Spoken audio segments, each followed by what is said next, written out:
Hi, Christine. Thank you so much for joining us. I know you must have an incredibly busy schedule at the moment with the amount of interviews. Obviously, this case has exploded. Are you shocked by the response, firstly?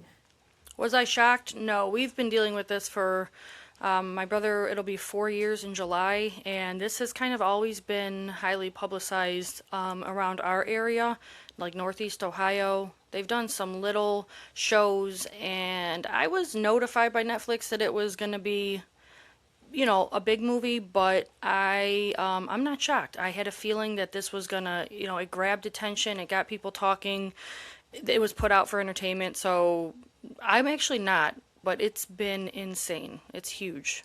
And I was wondering, did you know that she was going to be interviewed in the Netflix documentary? And if so, what were you expecting versus what you saw? They told me the first time they told me that they told me when I filmed with them because I didn't agree to do the movie until they stopped production. I didn't want to do it. None of our family did. It wasn't until like almost close to the end of them. They already wrapped up and things that I agreed to do it. But they mentioned when I did my interview something along the lines of they were going to try to interview her. But they did tell me that the Shirillas, that her parents had done it, and that was one of the reasons that I felt like I needed to be in it after the fact. Of course. And when you did find out, they might be interviewing her or may have landed an interview, what were you expecting from that interview? How did you expect her to come across? Probably just how she came across. I think delusional, a slight bit psychotic, no remorse. I think people saw right through her, and that's exactly what I expected. Is this the first time, because you've obviously not seen her since the trial, I imagine, and her sentencing, if you were there. How did it feel to actually see her on screen? Was that quite emotional? Yeah, I think I cried for like a month after previewing the movie. I haven't seen the final version since it came out, but seeing it just makes me sick, honestly. It's sickening. It makes my whole family sick. It's hard to watch, it's hard to listen to. But yeah, since I have not seen her since the trial, that would have been the first time. And it's quite sickening. And obviously, we want to talk about their relationship, and obviously that you're now advocating for your brother after his death. Firstly, because of the success of the Netflix film, Hollywood often comes calling after successful documentaries like this. Have you heard anything about there being a movie made, and how would that make you feel if people in Hollywood did think that this was something that could become a movie? Right now, I'm like trying to ask the public after the Netflix movie came out. Like, this has not been our family it's not good for us. Like, it's just been so hard.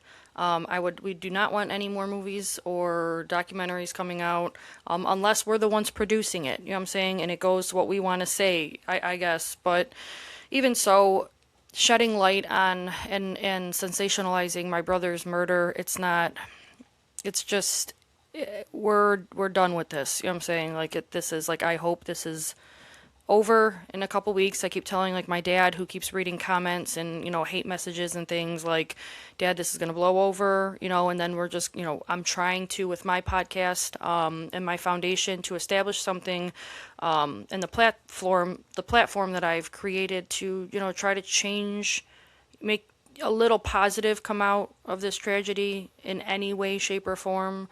But no, we would not want that.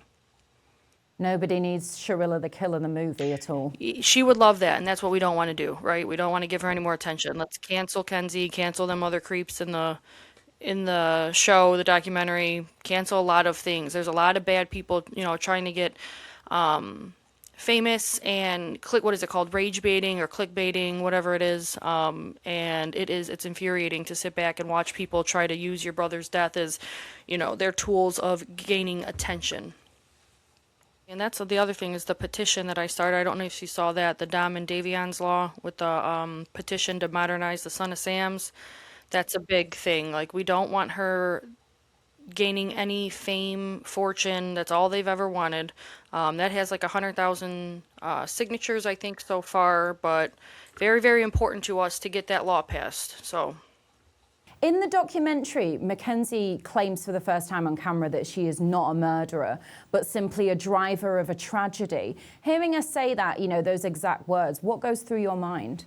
She's just trying to save face and make herself look better. She really just, her goal from day one was to deny and deny and deny. And it's her and her family that backs her and enables her. But I am not surprised that that's what she was going to do. That's what her attorneys probably advised her to do. I've had body language experts look at it, and it's all like top of the line body experts. The guy's name's Scott Taylor, I think. And I've had experts look at it and review it, and her body language, everything, it's all bull. It's all a facade.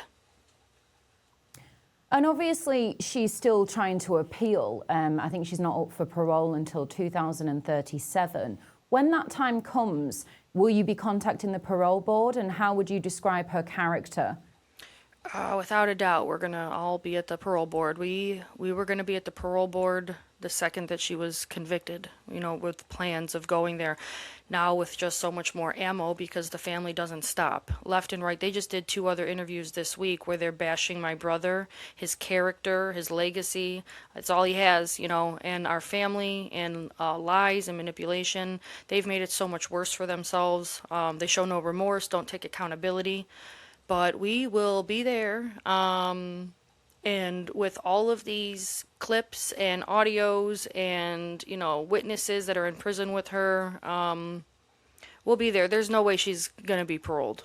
And you recently stated that Mackenzie is rotten to the core. Was there a specific moment or statement she made during her interview in the documentary that solidified that feeling for you? No, just I think knowing as a person what she did, who she is, who she was, what she's doing, with her family behind her. She's just a bad seed from day one. I've heard from, with this coming out, I've also had, acquaintances and friends and things, people that knew her growing up, that have come out and told me heinous, disgusting stories about how that family was and how she was, the bullying, things that I obviously didn't know about. I'm 13 years older than Dominic, so I didn't know she was a terrible bully, a mean girl in school, things like that. There has been so much that has come out, and I've heard, so, and even before that, after that, she murdered my brother, so if that's not a bad seed, I'm not sure what is. Much of the public narrative is about Mackenzie. To talk about your brother, is there anything that people are missing about what he was like as a brother, a son, and, a human being? Because I think people are missing the humanity behind this and focusing on her. Yeah, it's another reason I have the podcast, is to try to bring awareness to the families behind true crime. We are a family. He was a real person. We are grieving like no other. In fact, I don't know. I feel like that this is the worst thing that's ever happened in the entire universe, the loss of him. It's affected so many people. He was kind, giving, caring, funny, fun to be around. I was a lot older than him, so he was like my baby. Played basketball, was a great uncle. He was a child, you know what I'm saying? He was a young man. He was not, I don't even consider him an adult. He was a baby. And it has wrecked, completely shattered so many people, his best friends, my family, our parents, my siblings. It has shattered from the core. This is bad. It's really, really bad. And like you say, he had a lot of passions as well, from music to stock trading. Do you have a favourite memory that you'd like to share that people have not picked up on, with obviously the focus being on the crash?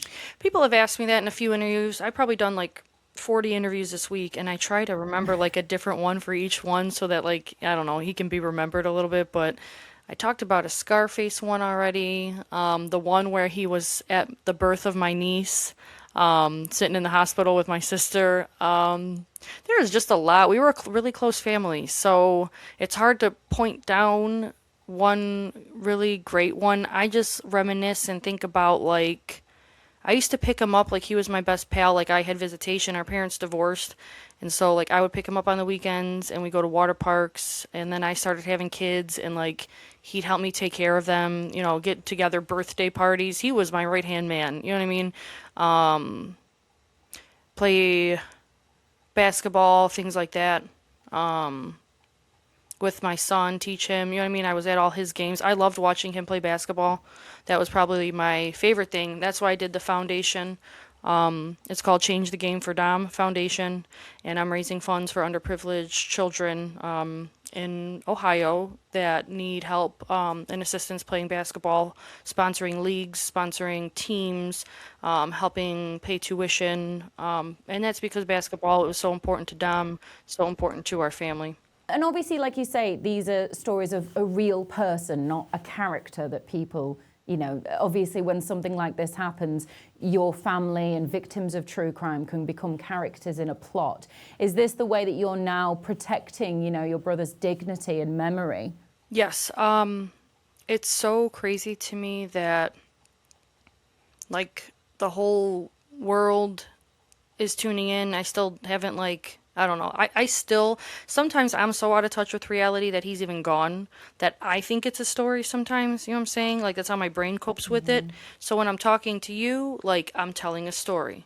And then I remember, okay, now there's millions and millions of people online thinking it's a story as well because people have been so desensitized on the internet.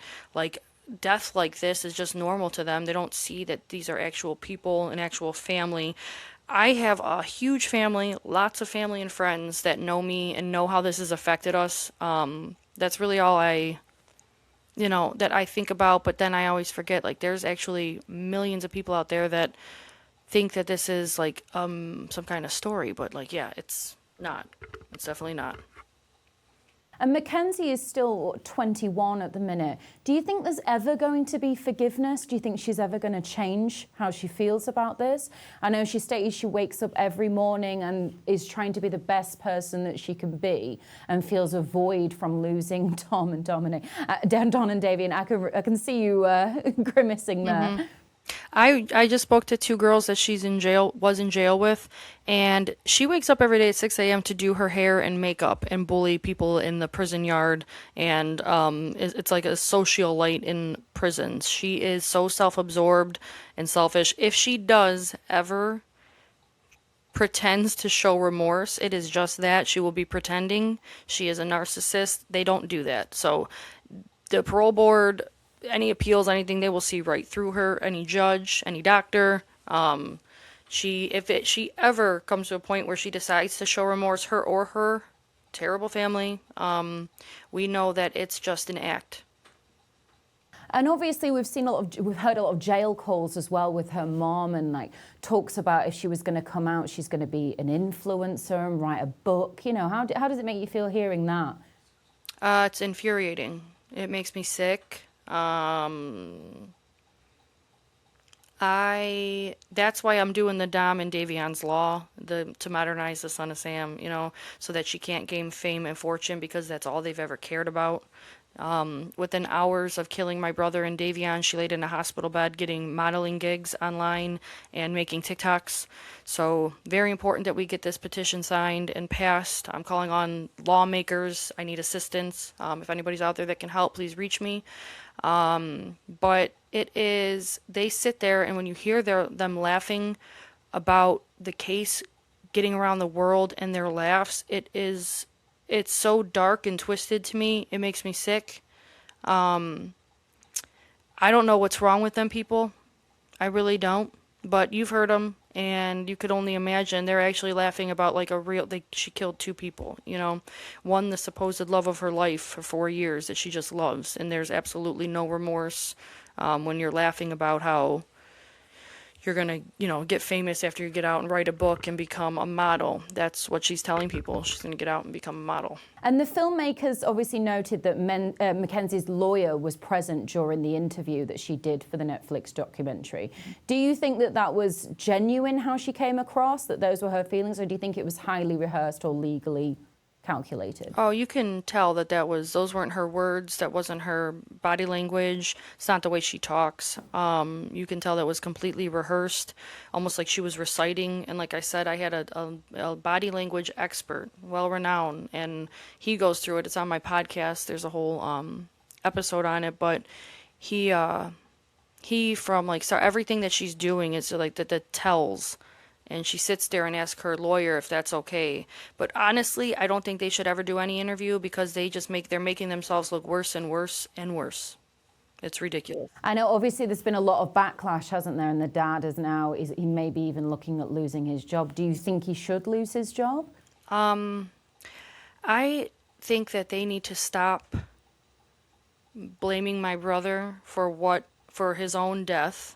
I think they need to hold their daughter accountable. I think it's too late obviously they raised a monster. She's a bad seed. They raised a monster. I don't want to put that on them. I don't wish bad on anybody. I think they need to change and become better people. Because there's not places in heaven for people like that.